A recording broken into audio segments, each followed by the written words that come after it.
Hello, I'm going live. I haven't been alive. I haven't done a live. I'm turning my seat around a bit so that my glasses are not so whatever. Anyway, I haven't done a live for God knows how long, and I don't mind if anyone's there or not. It doesn't matter, because I just wanted to say what I remembered today about years ago.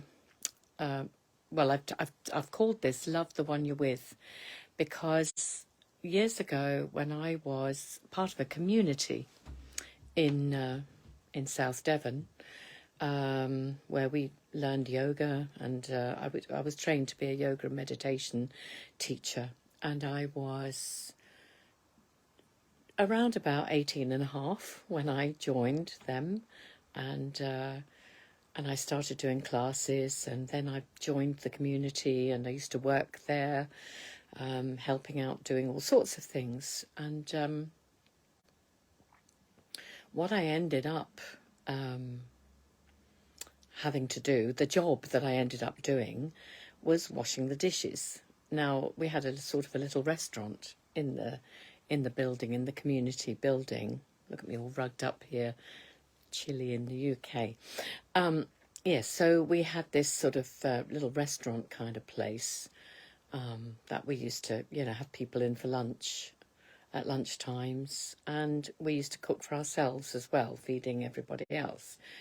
And for some reason, I somehow got stuck with the dishes, and it wasn't a proper catering kitchen. It was just this little rinky-dink kind of kitchen with a very old-fashioned sink in the corner, quite one of those deep stone kind of sinks.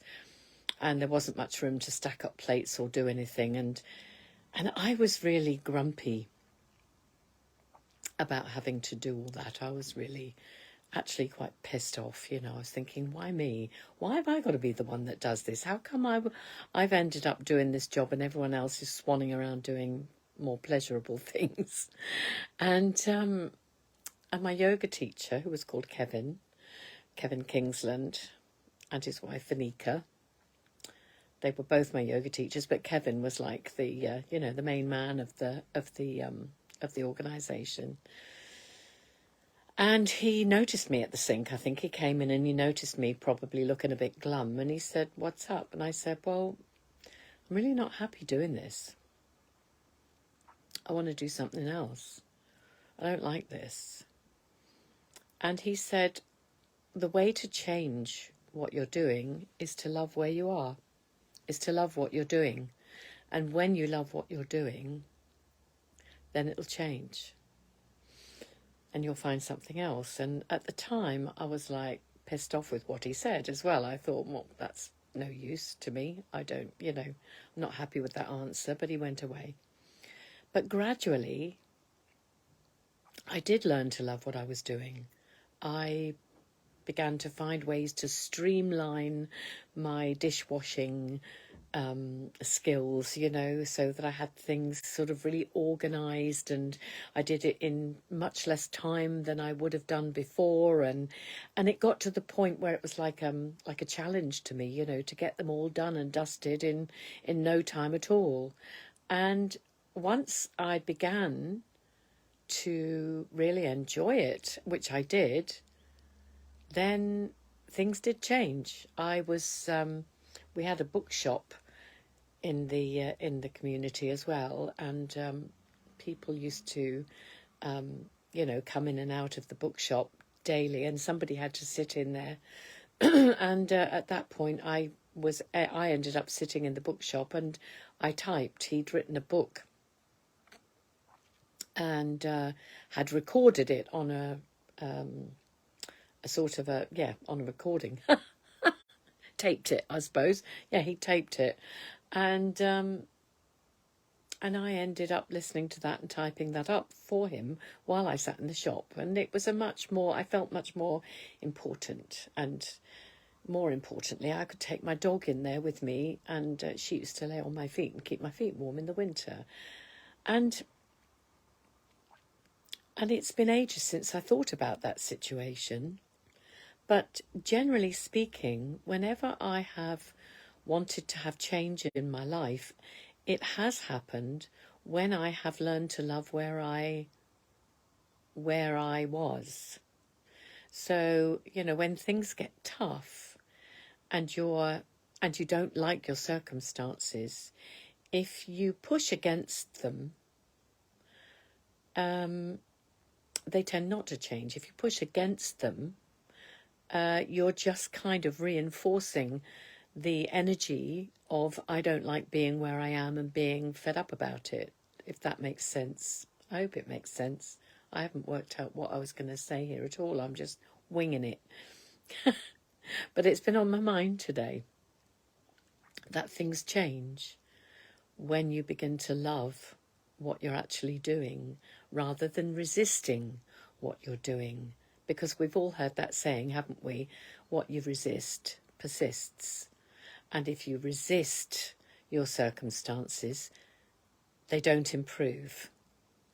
But if you let go and you surrender to it and you learn to be efficient in your situation as much as you can be, and you begin to love where you are, that's when it changes. And it reminds me of this song, sorry, itchy nose, this song by Stephen Stills. I think it was Crosby, Stills and Nash, or Crosby, Stills, Nash and Young, I'm not sure. But he wrote a song called Love the One You're With. And one of the lines in the song is, I'm just looking at it, if you can't be with the one you love, love the one you're with. And I always found that to be actually a very deep insight, because it works for anything.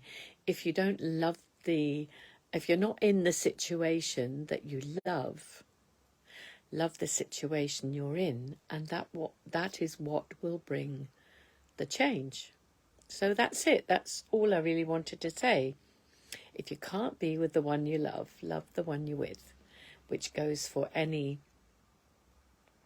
situation or any circumstance. Once you accept and surrender and let go of fighting something or being cross about something or, you know, being unhappy about something, once you let go of it and begin to love your situation, which sometimes might seem impossible. It might sometimes seem like, well, I'm not going to ever fucking like this, you know. This is horrible. I don't like this. I'm never going to like it. But trust me, I've found that in my life, that has helped me a lot.